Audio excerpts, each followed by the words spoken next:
दोस्तों वाकया शुरू करते हैं। एक औरत का शौहर हर वक्त किसी न किसी मेहमान को घर ले आता और अपनी बीवी से कहता, उनके लिए खाना का इंतज़ाम करो। रोज़ाना वो मेहमान के लिए खाना तैयार करती। आखिरकार वो रोज़ के मामूल से तंग आ गई और एक दिन रसूल पाक सल्लल्लाहु अलैहि वसल्लम के पास गई और कहने लगी, या रसूल अल्लाह सल्लल्लाहु अलैहि वसल्लम, मेरा शौहर रोज़ाना किसी न किसी मेहमान को घर ले आता है और मैं खाना बना के थक जाती हूँ। या रसूल अल्लाह सल्लल्लाहु अलैहि वसल्लम, कोई ऐसा तरीका बताएं कि मेरा शौहर घर में मेहमान ना ले आए।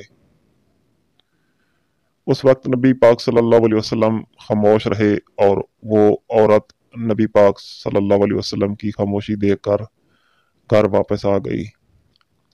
अगले दिन नबी पाक सल्लल्लाहु अलैहि वसल्लम ने उस औरत के शौहर को बुलाया और कहा कि कल मैं तुम्हारा मेहमान हूँ। वो आदमी बहुत खुश हुआ और आके अपनी बीवी को बताया कि आज नबी पाक सल्लल्लाहु अलैहि वसल्लम हमारे मेहमान बन के आएंगे। इसकी बीवी बहुत खुश हुई और जल्दी से अच्छे अच्छे खाने बनाने लगी।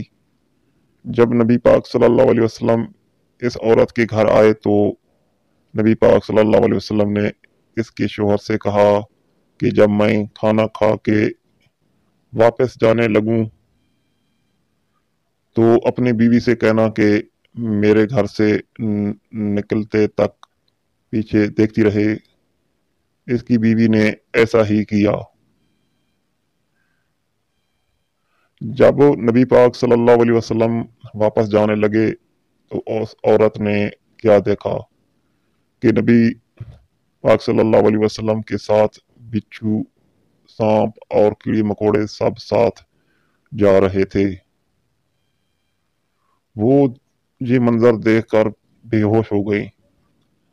अगले दिन वो फिर नबी पाक सल्लल्लाहु अलैहि वसल्लम के पास गई तो नबी पाक सल्लल्लाहु अलैहि वसल्लम ने इस औरत को कहा, उस औरत को बताया कि मेहमान अपना नसीब खुद लेके आता है और जो मेहमान के लिए मेहनत की जाती है उसके बदले जब वो वापस जाता है तो साथ घर से सारी बलाओं और उसके घर के सारे गुनाह साथ ले जाता है। तो दोस्तों, इस पोस्ट का मकसद ये है कि जो मेरी बहनें मेहमानों से परेशान होती हैं, वो क्योंकि मेहमान अपना नसीब खुद लेके आता है, तो मैं अपनी बहनों से ये रिक्वेस्ट करूंगा कि मेहमानों से परेशान मत हुआ करें।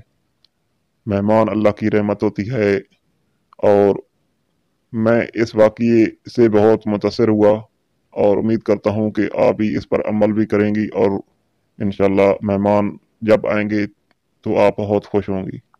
अल्लाह ताला आपको सलामत रखे, खुश रखे, आबाद रखे। आमीन या रब्बल आलमीन।